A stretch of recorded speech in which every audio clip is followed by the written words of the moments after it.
Hello and good afternoon, good morning, good evening.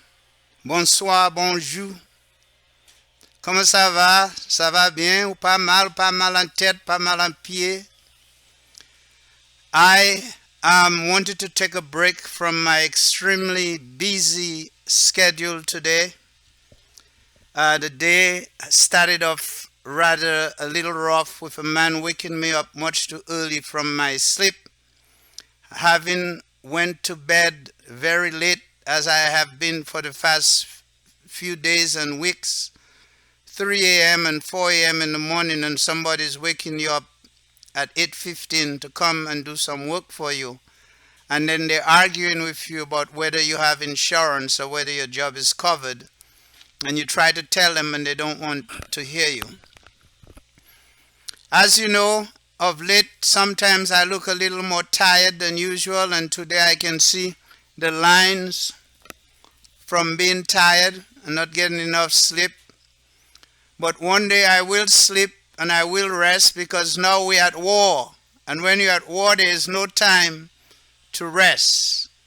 So I saw a little information today, and I said I would take an opportunity to say hello to my people where I came from.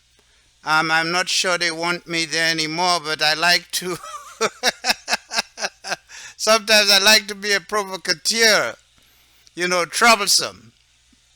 So I saw the announcement today that a guy named Dr. Thomas Fontaine had assumed and ascended to the leadership of the opposition party on the island nation state of the Commonwealth Republic of Dominica. Now, the problem that I have, and the problem that most of you have, and all of us have, is that too many of us, and there are too many doctors. There are too many doctors, right? So this thing started first in the Caribbean with Eric Williams, who had a PhD in history. Now tell me, how difficult is it to get a PhD in history? Some of you are so prestige crazy. Eric Williams started the thing with having his PhD. So they were calling him Dr. Williams. Then in the 70s, these other people, including Patrick Rowland John, went on to call himself the Right Honorable Dr. Patrick. Actually, he was a colonel, Colonel Dr. Patrick Rowland John. But Patrick John was a colonel without an army. And that was the difference between him and Forbes Burnham. So when Charles Sovereign came to overthrow him, it was a fait accompli. So this guy, now Thomas Fontaine, if you go and look at his birth certificate, it does not say Dr. Thomas Fontaine. It says Thomas Fontaine, and he was baptized as Thomas Fontaine. The same goes for Roosevelt Scarrett. So now you start to see how the psychology of feeling, what I call, you have this feeling of inadequacy. So you feel inadequate. You look around you, you see you have Irvin McIntyre, he's an MD. You have another one who is a vet, and a veterinarian is not a doctor. Neither is a dentist. Okay? Doctors are people who practice medicine as part of their day-to-day of business of work. So all of you want to run and get PhDs, and the issue about that is that these PhDs are not in non-trivial things. They are in very trivial matters. A PhD in theology, a PhD in international relations, a PhD in diplomacy. You tell me, how is a PhD in diplomacy and international relations is going to help and to develop your country and your society and to build businesses and to build industries and to create jobs? You give a Chinese peasant 50,000 United States dollars or 100,000 United States dollars, And that Chinese peasant will take that money and go even into the heart of Africa and start a business and create a business. You give that same money to a Caribbean Negro or an African Negro, and that Negro will go to a foreign country and a foreign institution to say he's going to get a degree. He's going to get a degree. He wants to be called doctor, Dr. Landa, Dr. Fontaine, Dr. Roosevelt Skerritt. And all of you want to be doctor. There's so many goddamn doctors, I can't even make you all out anymore. And with these so-called doctorates, PhDs, you are unable to, this is my friend here, I haven't heard from him. Hey, sorry, I had an interruption here, several actually, before I could get back. I heard from a friend I hadn't heard from in a very long time, a dear client of mine. But if I remember where I left off, I was talking about how many doctors we have, right? And that everybody's going to try to get a PhD, whether they have an ED or whatever it is, and they call themselves doctor, right? And so we have so many doctors. We have very few scientists. We have, if a Chinese man got $100,000, he would go even in the heart of Africa and start some type of manufacturing or some exploitation. You give the Caribbean man or the African man $100,000 and he goes to some institution in Europe or in the United States to get a certification that very often he can't do much with. Okay, so too many doctors.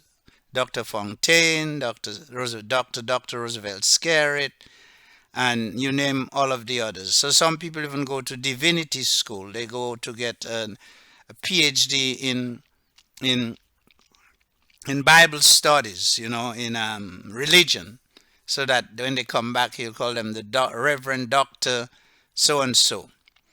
But on today, I want to congratulate Mr. Fontaine for his ascension to the leadership of the United Workers' Party.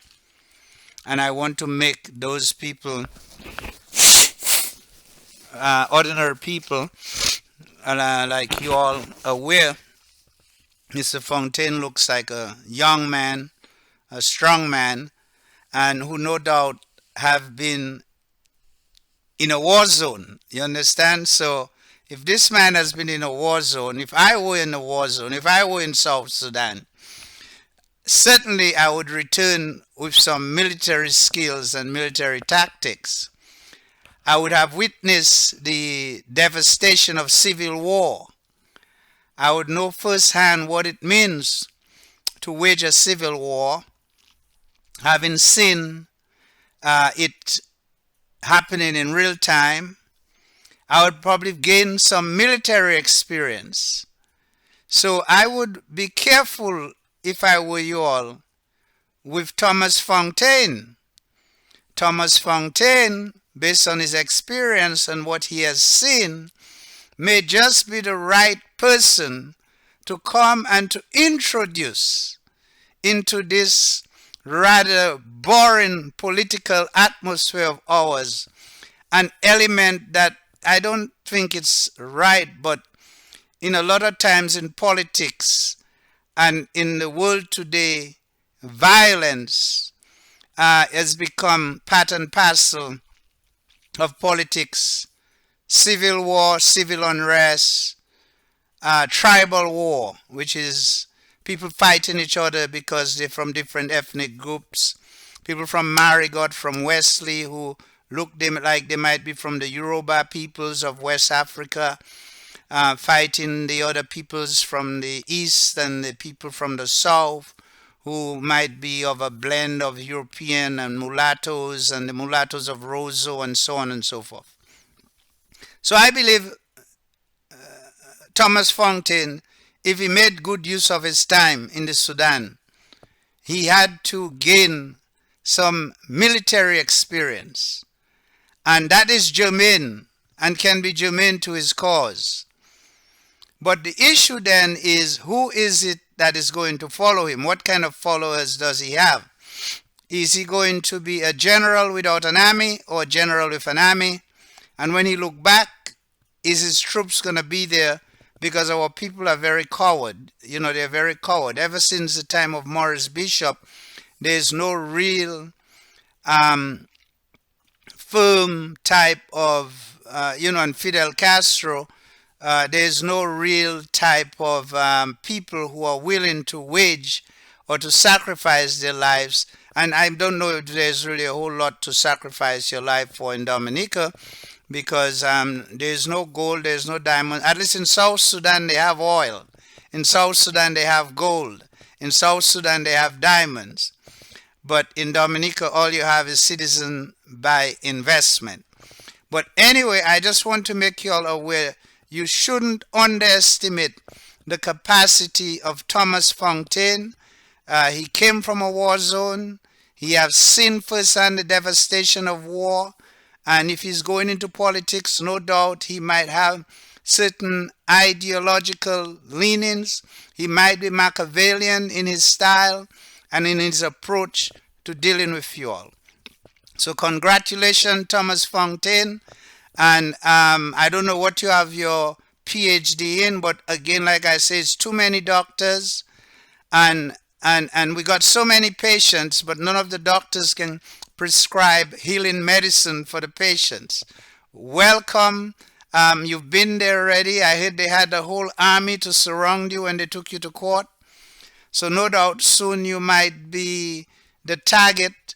And I am almost confident that while in the South Sudan, the Sudanese Liberation Army, the South Sudan People's Liberation Army, and the other ethnic groups there had taught you how to fire a rocket-propelled grenade, how to make an IED, and how to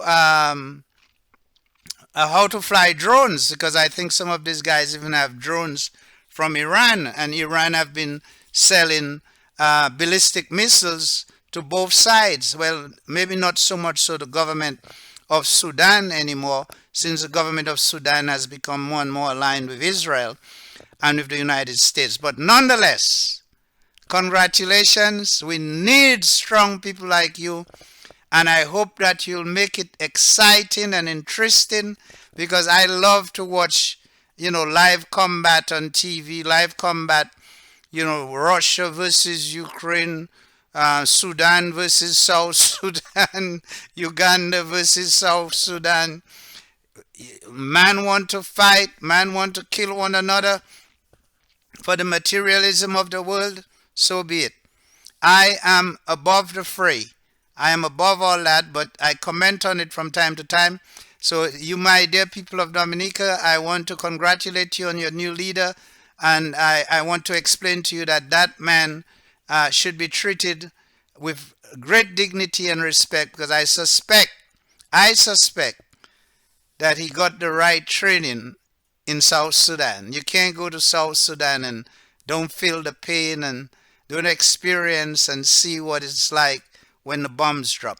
Once again, congratulations, Thomas Fontaine, and once again, congratulations to the United Workers' Party for being able to come to some kind of cohesion, and hopefully one day, whether it's by the means of the coup d'etat or by elections, you may just one day have the reins of government again. It doesn't matter how you do it. I am just a spectator in this world. God bless you as always. I bless you. And as always, the slogan is, what is the slogan? The slogan is resistance. The slogan is to fight, to struggle. And the slogan is towards victory. So you have to now I have forgotten the slogan. The slogan: resistance, la lucha, struggle, fight, and victory. My peace I give unto you. Always remember, until you see war, Dr.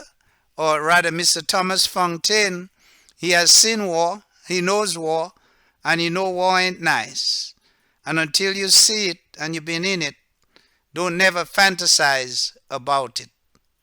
See you soon and have a wonderful day, as always.